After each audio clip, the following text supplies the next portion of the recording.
In this episode of the Church Security Roll Call, we're going to be discussing patrol procedures. Stay tuned.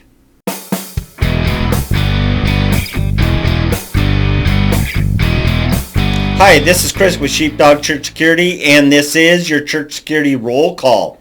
Today we're going to be discussing the article Moving Perception. If you would like to read that article, go to our website, sheepdogchurchsecurity.net, and look under the News tab. So let's begin in the Bible as we always do. This one is Numbers 8, verses 25 and 26, and it reads like this. And from the age of 50 years they shall cease waiting upon the service thereof, and shall serve no more, but shall minister with their brethren in the tabernacle of the congregation to keep guard, and shall do no service. What I really like about that is that while this is more descriptive than prescriptive, what it's basically saying is as the God's people were serving the tabernacle and later the temple, they were in a position of ministering to people that came. And so in a sense, they were your men's ministry, or their women's ministry, or leading, Bible studies, or maybe they actually had a role in the children's ministry, or whatever it was. They were actually serving the church, if you will. And then what happened is once they reached a certain age, it was like, okay, thank you for your service, good job. Now it's time for you to step back, and you became a type of security guard, if you will. I mean, the words they use is, let me find that to make sure I'm right. To keep, now this is the New King James Version. It just says to keep. But in other versions and in the context, through biblical interpretation, to keep was to keep guard. So basically their job was to patrol the tabernacle, to patrol in and around the temple, if you will, in order to provide a level of security, to make sure that shenanigans were kept to a minimum. And even further than that, they were a type of guard, if you will. And so I kind of like that because, really, for a lot of us, it's only, as we get older, unless we've been called into the ministry or called into something specific like that, we have something to offer that, in my humble opinion, is of a greater value. Because in order for ministry to take place, for the pastor or priest to do what they do, for the choir to do what they do, for the ushers to do what they do, the children's ministry to do what they do, the men's ministry, all these different ministries are only able to take place when there is some level of safety and security. They need to be able to do what they've been called to do under that umbrella of safety that both God provides and we provide as his sheepdogs. And so I just love this, age of 50 years old. Like I said, this is prescriptive, or it's descriptive, which means it's just telling us what happened, what the rules used to be, versus, prescriptive, which actually says you better do this. And so we don't have a 50-year-old cutoff that to be in the safety team, nor do we require anyone at 50 years old to quit their ministry to join the safety team. My point is, it's kind of neat to see this in the Old Testament, as this is how things were done. Also, too, life expectancy back then wasn't probably much higher than 50, so I guess I don't know that for sure, but you get what I'm saying, is I just love that transition. All right, before I continue, I want to take a moment, remind you, please share this video, share this program, either the YouTube channel or whatever podcast thing that you're using. Send this out. Share it with your team. I can't tell you how important it is for us as leaders, and if you're listening to this, you are a type of leader. You have influence with the rest of your church and your friends and your family and stuff like that. And use that influence for good. If you spread this program, what you're doing is you're keeping the conversation going. And right now, at this point in church security, if you will, safety ministries across the country and other churches, we're still at the point of breaking new ground. We're still at the point of getting this information out there. We're still at the point of convincing people that this is important. And so by sharing this video, by sharing this podcast, what you're actually doing is you're spreading the word. Now, it's probably a bridge too far if you get the reference. I'm going too far with my next statement. But that was the process in which the gospel took place, right? You had the 12 disciples working under Jesus, learning from him. And then Jesus had the practice run, right? Like, hey, you're going to go out 2 by 2 and you're going to preach the good news. You're going to preach the gospel. And then, of course, after Christ died on the cross and returned to heaven, then what happened, of course, is that, the disciples continued to spread and they started to make more and more disciples. And it was all about spreading the news. And that's kind of where church safety ministries are right now. It's about spreading the news. We have to wake churches up. We need to encourage them to take common sense, reasonable steps in order to safeguard the congregation, because things aren't getting better out there. I've talked a lot about FBI statistics and what they're saying about active shooters, but not only active shooters, a whole other range of crimes. And we have to make a decision. Are we going to be good stewards of the things that God has entrusted us? Or are we just going to continue on as if nothing is going on and nothing bad will ever happen to us? I don't think that's being a good steward. We have to be good stewards. And part of being a good steward, dare I say, is sharing this program. Now, I'm not lifting myself on the pedestal, but at least talk to people about safety ministries. If it's not me, something. I mean, let's do something. Let's get this out there. Let's start being part of the solution, I guess, is what I'm asking you to do. You've already taken some steps. You listen to this program on a regular basis. Awesome. Don't keep it a secret. Tell somebody, share it. So if you share this program, then the next thing that you can do is go down in the description, click the link for the weekly show notes. It takes you to another site. You put in your email address, and immediately we send you the show notes. And it's basically a cheat sheet that you can review what this program was all about, and it gives you kind of some talking points. So all those people that you sent this program to, now you can follow up with them and say, hey, what did you think? What do you think that we're doing versus what we could be doing? What did you like about the show? What didn't you like about the show? All that kind of stuff. Keep the conversation going, because as iron sharpens iron, so one man sharpens another. I'm sure I butchered that verse, but if you've heard it, you know what I'm close enough. And so that's what this is all about. Let's be the iron that sharpens other people. Let's be part of this. So anyway, please, I'm going to encourage you. Another thing I should mention about it is we change it every week. So if you miss this week, you're not going to get those notes ever, because I'm going to change it again next Monday.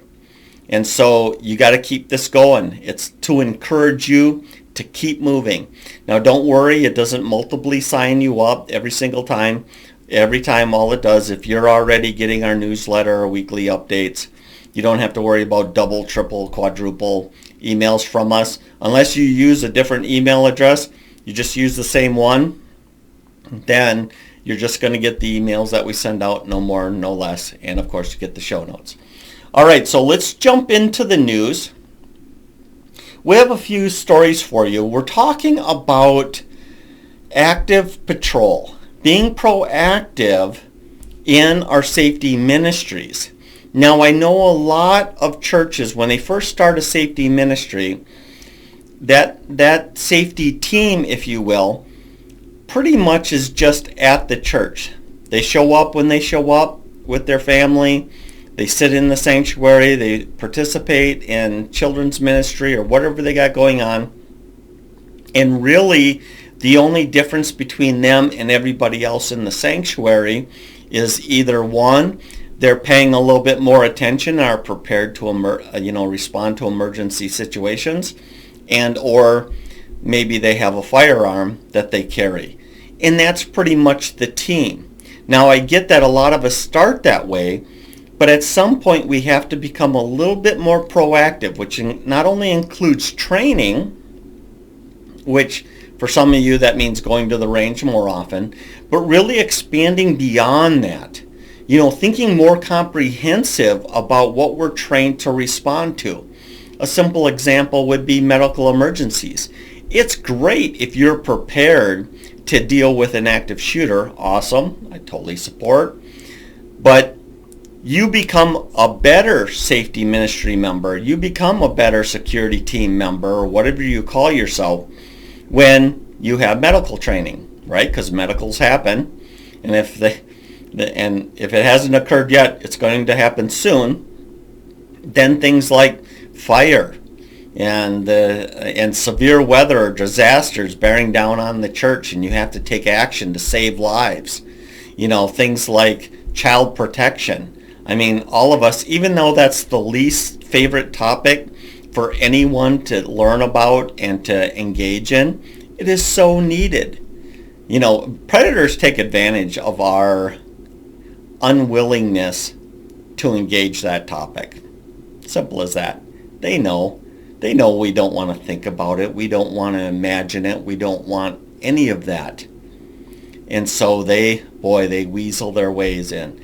But there's so many other things. Verbal de-escalation, basic use of force laws, all these kind of things have to be trained. And they all make you a better person, or better trained to respond to situations. And of course, then they make your congregation safer. So I guess what I'm really going out on this a little bit is this. What are you actually called to do? I can't tell you that. I don't know what you've been called to do.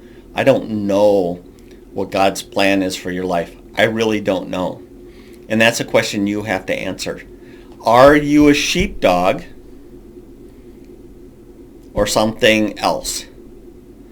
A true sheepdog is going to do the things that we're going to talk about today. A true sheepdog is always on when they're at church. They're always paying attention. It's about wiring. Dave Grossman talks about there's a certain percentage of the population that is wired for this. And there's a lot of people that aren't. And really, you have to think about this. What are you actually wired to do? Should you maybe be leading a Bible study? Should you maybe be working the door as a greeter? Should maybe you be an usher instead of being a sheepdog? That's between you and God. All right, so let's get into some news articles. All of these really kind of focus on anti-crime patrols around churches, and really just kind of bring out the fact that they're so important. So Campbell County, Tennessee, June 20th, 2022. Letters have been left at several Baptist churches with content that the sheriff's office describes as disturbing. The sheriff's office has increased patrols around churches and issued guidelines for what to do if an unexpected letter is found. Churches are also asked to be more watchful. So even in this case, the sheriff's office understands that they can't do all of it. We need the help of staff and volunteers, people like you that are focused up and paying attention, because there's a real risk out there. And even though this is Campbell County, Tennessee, who cares? I mean, well, don't get me wrong. It applies to all of us, right? Churches and other houses of worship are under attack. They are under attack, and we have to take steps to safeguard ourselves. The sheriff is saying, be more watchful. All right, Pittsburgh, Pennsylvania, September 12th, 2021. A disturbance at one church on Sunday morning and threats to others prompted the Pittsburgh police to step up patrols around places of worship while the threats are being investigated by the FBI. This is happening, just like I said, this is happening throughout the country. It's not just Pittsburgh. It's just not Campbell County. This is happening all over the place. We have to be alert. When is it your turn? I mean, that's the real question you have to ask yourself. When is it your turn? It's coming. It's not just big cities. It's just not counties in Tennessee. It's all over the country. And sooner or later, it's going to be at your doorstep. Now, you can prepare now, or you can be surprised later. All right. Westlock, December 21st, 2017. Now, this is an operator of a private security firm was patrolling client's property when he spotted suspicious footprints in the snow. He knew that they were fresh since it was still snowing. He called police, who found evidence of a vehicle theft. They followed the tracks, the guard off-road in his all-terrain vehicle, and the police officer on the roads.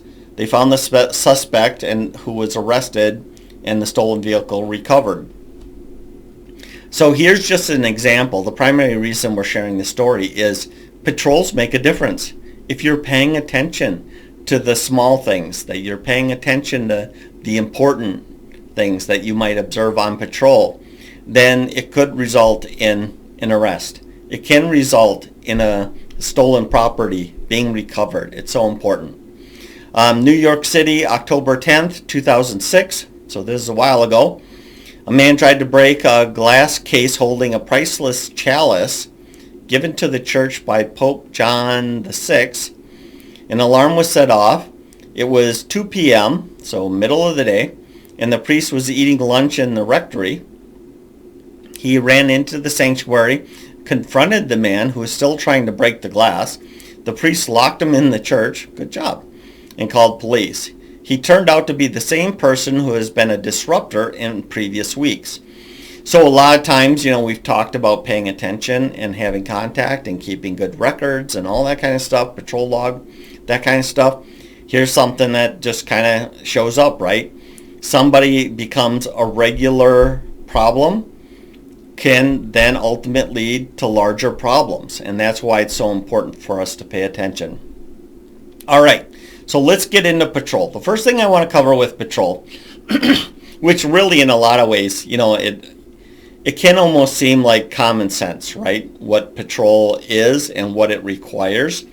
But I do want to kind of talk about it a little bit, but I want to focus on equipment. Because a lot of times we don't really think about this. The first one, of course, is comfortable shoes. So I have dress shoes just like all of you, and I occasionally wear them, and they are brutal on my feet. Like, I don't wear them all the time.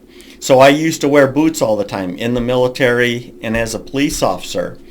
And my feet became accustomed to the footwear, meaning getting the calluses in the right areas, using moleskin when I needed to use moleskin on the heel and stuff like that. But my feet became tough to those things. Because I don't wear dress shoes a lot, walking around in dress shoes, it's almost like starting from square one. They start rubbing on areas of my feet that are not normally rubbed on. And I start to develop, some blisters and those kind of things. So we need to have comfortable shoes for what we do.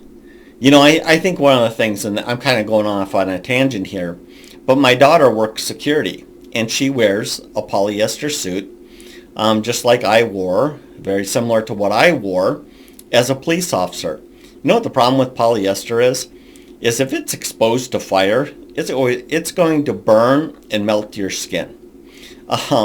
Very bad idea. Why do they dress cops in polyester? I'll never know, other than it just looks nice. And I don't know that cops need to look nice. They need to be able to do their job. But anyway, same thing with shoes. There might be some sort of expected dress code for where you go to church. You might need to push back on that a little bit. As far as the safety team is concerned, what kind of shoes are you wearing? What kind of footwear are you wearing? Especially if you live someplace like here in Minnesota, north, and you have cold weather and you have icy weather, you have snow. What are you wearing on your feet? If you come to church wearing footwear that is not helpful on icy sidewalks, in icy parking lot, and tromping through the snow around the building, or let's just say it's raining and it's muddy and all that kind of stuff, what's on your feet? If you come up to a mud puddle because you're wearing nice dress shoes and you're not going to tromp through it, even though you need to tromp through it to get around a certain area or whatever, you see what I'm saying? You got to have the right footwear on. And your team your team might have different standards, and you need to have this conversation. Along with that comes with clothing, right? Do you have jackets? You know, I like jackets that are blaze yellow for outside that say safety team on it, or safety ministry, or just safety on it. Because number one, if you spray them with like a Scotch Guard, they're kind of waterproof. You can throw it on. You can do your patrol. Once you get inside, you can take it off. If you're working the parking lot, it's blaze orange so you don't get run over. Also, if there's a medical emergency or something, you're greeting with the ambulance, or you're out in the parking lot, they see that blaze yellow, that high reflective yellow, and they're responding. Now, I know that's kind of antithetical, is that the right word, to being incognito, being undercover. But in certain circumstances, you don't want to be undercover anymore. You want emergency response to be able to easily identify you. Either way, you might have to go outside when it's raining. You might have to go outside when it's cold. You might have to go outside when it's just insanely hot. You know, whatever. You can face all weather conditions. You need to be prepared for that. Next thing is a flashlight. Not only good at night, not only good during power outages, but it also helps you when you're checking the back areas, you know, classrooms are dark and unused, or, you know, hallways or stairwells, or all those highways and byways, you know, those hidden passages around the church. Having a flashlight to properly check into closets and dark rooms and utility rooms and all that kind of stuff always comes in handy. Get a good flashlight. Notepad, pen or pencil. Obviously, no brainer here, right? I don't know how your memory is, but I know that if I'm on patrol and I see something that needs to be fixed, if that's the only thing I see while I'm patrol, no problem. I'm going to remember it. I'm going to go to the patrol log. I'm going to record it down. No problem. But if there's 2, 3, 4, 5, 6, 7, 8 things, I'm going to forget something.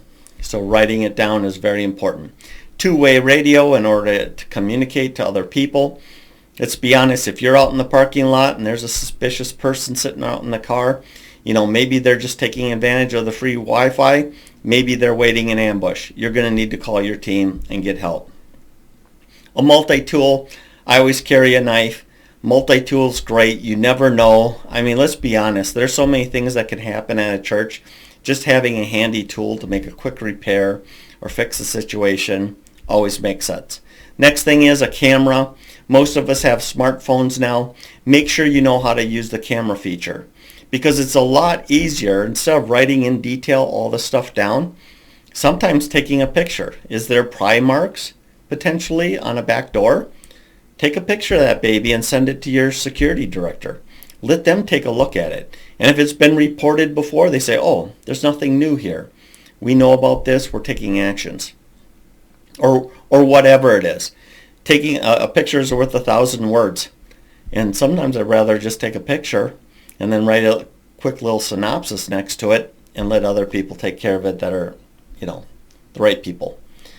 All right, so patrolling. Now I'm going to focus on two different things when it comes to actual patrolling. The first thing I want to talk about is what Wesley put in here is monitor the facilities. It might actually be better to reword this as monitoring people.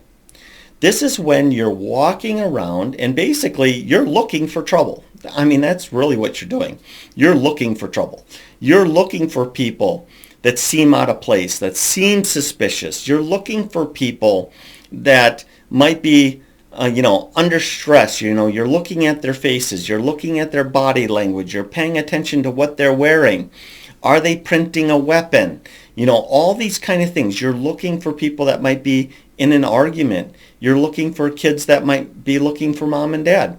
You're looking for things that don't fit and where you can insert yourself into those situations in order to mitigate it and to keep it down to a dull roar. A lost child, you might see some kid wandering around with that look in their eyes, You can go help that kid. Now, if you find mom and dad and they just happen to move into a corner, that kid couldn't see them, big deal. It's a little, a nice thing to do. You see somebody walk into the church and they look like they're lost. Chances are they're brand new to the church and they have no idea. So you make contact with them. And you say, oh, the children's ministry's over here. Or, oh, the sanctuary's over there. Or whatever the deal is. Now you've greeted them, made them feel better. But now if they're up to no good, you're going to, when you make contact with them and you say, hi, how can I help you? I can see you look a little lost to me.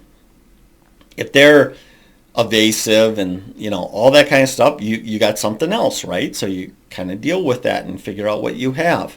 So really what monitoring facilities is really monitoring people. You're walking around the church and somebody's in the back of the church. Why are you back here? What's going on here? Now, it doesn't have to be accusatory like I said it, but it's like, hey, how are you doing? What's going on? What's up? And if they're like, oh, nothing, and they quickly wander off, okay, you prevented something maybe. Or if it's some, whatever. You just deal with the situations. You're monitoring people. You're watching people. You're approaching people. You're engaging people. Next thing is conducting safety and security inspections. And I'm just realizing now that this baby is running long. So conducting safety and security inspections, just making sure that hallways and exits are free of obstacles, that there isn't any signs of tampering or destruction. This is your fire extinguishers. This is closets. This is everything, all those kind of things. So basically, as you can tell, I really honestly could go on for quite a long time when it comes to a good patrol. The takeaway here is this, is we have to patrol. If the first thing that you do is just start walking around and paying attention, that's the first step. From there, developing your patrol procedures, developing your skills in order to help people and in order to mitigate any sort of risks to the building or any future emergencies, all that kind of stuff. There's a lot to it. I would encourage you to check out our security team fundamentals course. More importantly, actually the safety member certification, that's 8 courses.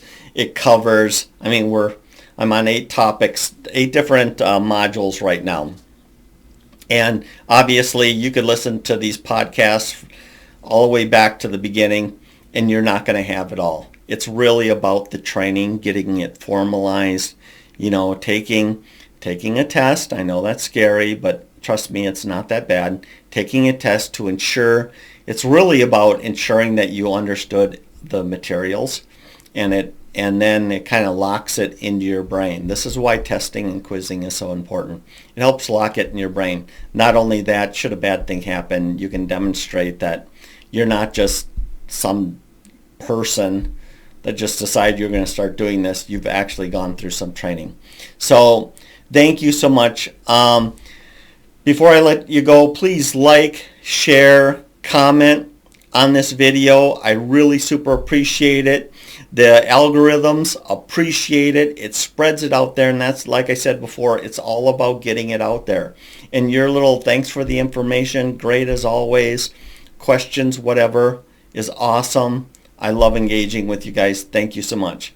Other than that, thank you for joining me, and hey, Let's be careful out there.